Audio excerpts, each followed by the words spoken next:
جب بھی کوئی سائل کسی سے مانگتا ہے تو دو طریقے ہوتے ہیں.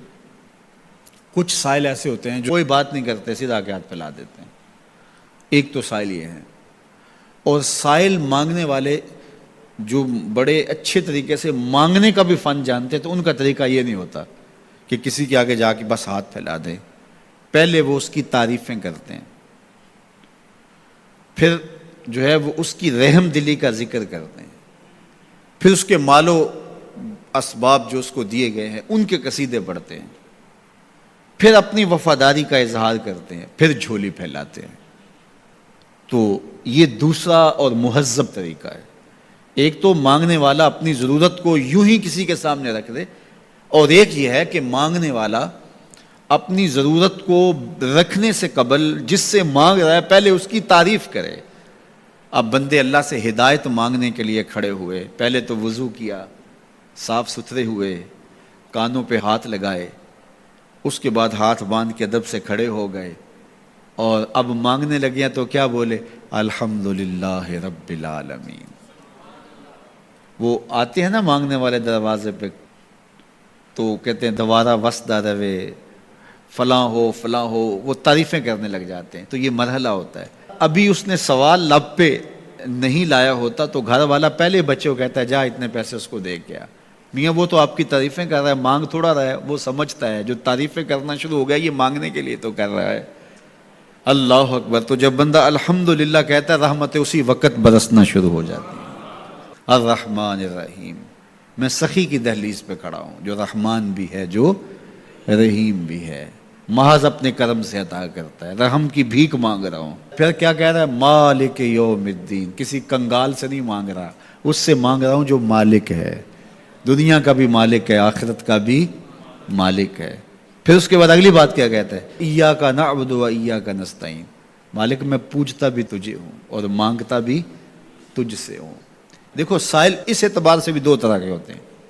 ایک سائل ہوتا ہے جو بائی پاس پہ اترتا ہے، ایک کے گھر کے سامنے جاتا ہے، یہی طریقہ صحیح مانگنے کا، لیکن جاتا ہے کہ گھر کے سامنے تعریفیں کرتا ہے، اور مالک خانہ کو پتہ ہوتا ہے کہ یہ ہمسایہ سے بھی مانگ کے آیا ہے، میرے گھر سے بھی مانگ رہا ہے، اگلے گھر سے بھی مانگنا ہے.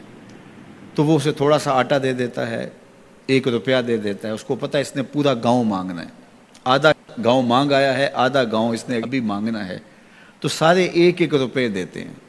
ایک تو سائل وہ ہے جو در در پہ جاتا ہے، اور ایک سائل بائی پاس سے اترا، وہاں سے پل عبور کیا، پھر گلی سے گزرتے ہوئے یہاں آیا، اور یہاں آ کے آپ کے ساتھ اس نے کہا کہ میں کسی در پہ نہیں گیا، آپ کے پاس آیا ہوں، اب آپ نے میری ضرورت پوری کرنی ہے. تو پھر 8 آنے 5 روپے تو نہیں دیے جائیں گے. پھر تو جو میری استطاعت ہوگی، جو آپ کی استطاعت ہوگی، اس استطاعت کے مطابق دیں گے کہ یہ سارا شہر چھوڑ کے آیا ہے، یہ کسی سے نہیں مانگتا، یہ مجھ سے ہی مانگتا ہے. تو پھر آپ اس کی ضرورت پوری کریں گے. اگر آپ کے بس میں ہوا تو مانگنے والا کیا کہہ رہا ہے؟ ایاک نعبد. یہ پیشانی کہیں اور نہیں جھکتی، وایاک نستعین. یہ جھولی کسی اور چوکھٹ پہ پھیلتی نہیں. وہ کریم، وہ مالک رب جو تمام جہانوں کا رب ہے، میں اس کی دہلیز پہ کھڑا ہوں اور آیا سیدھا اسی کی دہلیز پہ ہوں. نہ اس سے پہلے کسی در پہ گیا ہوں، نہ اس کے بعد کسی در پہ جانا ہے. تو پھر مالک بھی کرم نوازیاں اور رحمتیں اس کی جھولی میں ڈال دیتا ہے. اب اتنی لمبی تمہید باندھنے کے باوجود مانگا کیا؟ ذرا غور کیجئے. یہ وہ ہے جو ہم ہر روز ہر نماز کی ہر رکعت میں مانگتے ہیں. اور مانگنے کا طریقہ کتنا خوبصورت ہے، اور مانگنے والے یوں ہی مانگا کرتے ہیں. پہلے جس سے مانگنا اس کی تعریفیں کرتے ہیں. آپ نے مانگنے والوں کو دیکھا جو سلیقے سے مانگتے ہیں، تیرے بچے وسدے رہیں، تیری جد آباد رہے، تیرا خاندان آباد رہے، وہ مانگتے ہیں. اس طرح پہلے تعریفیں کرتے ہیں، پھر کہتے ہیں تیری فیکٹریاں چلتی رہیں، تیرے جو ہے تیری جائیداد بڑھتی رہے.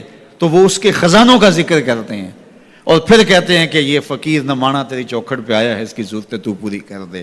اب بندہ بھی اللہ کے حضور جب حاضر ہوتا ہے تو مانگنے کا سلیقہ کیا ہے؟ سب سے پہلے کہتا ہے الحمدللہ رب العالمین. میں کسی کنگال کی چوکھٹ پہ نہیں آیا، تمام جہانوں کے پالن ہار کی چوکھٹ پہ آیا ہوں. اسی کی تعریفیں، اختیاری بھی غیر اختیاری بھی، واسطے کے ساتھ بھی بلا واسطے کے ساتھ بھی. اسی کی خوبی ہیں، سارے اسی کے کمال ہیں، وصف سارے اسی کے ہیں. پھر اس کے بعد کہتا ہے الرحمن الرحیم، وہ رحمان بھی ہے وہ رحیم بھی ہے۔ پھر اس کے بعد کہتا ہے مالک یوم الدین، وہ دنیا کا ہی مالک نہیں، آخرت کا بھی مالک ہے، یوم حساب کا بھی مالک ہے۔ پھر اس کے بعد اپنی وفاداری جتلاتے ہوئے کہتا ہے ایاک نعبد و ایاک نستعین، مالک سارا جہاں بس رہا ہے، میں نے کسی سے نہیں مانگا، میں نے جھولی تیری چوکھٹ پہ پھیلائی ہے، میری پیشانی تیرے حضور جھکتی ہے، یہ پیشانی کسی اور کے حضور کبھی نہیں جھکی نہ جھکے گی۔ یہ سب عرض کرنے کے بعد پھر مانگتا کیا؟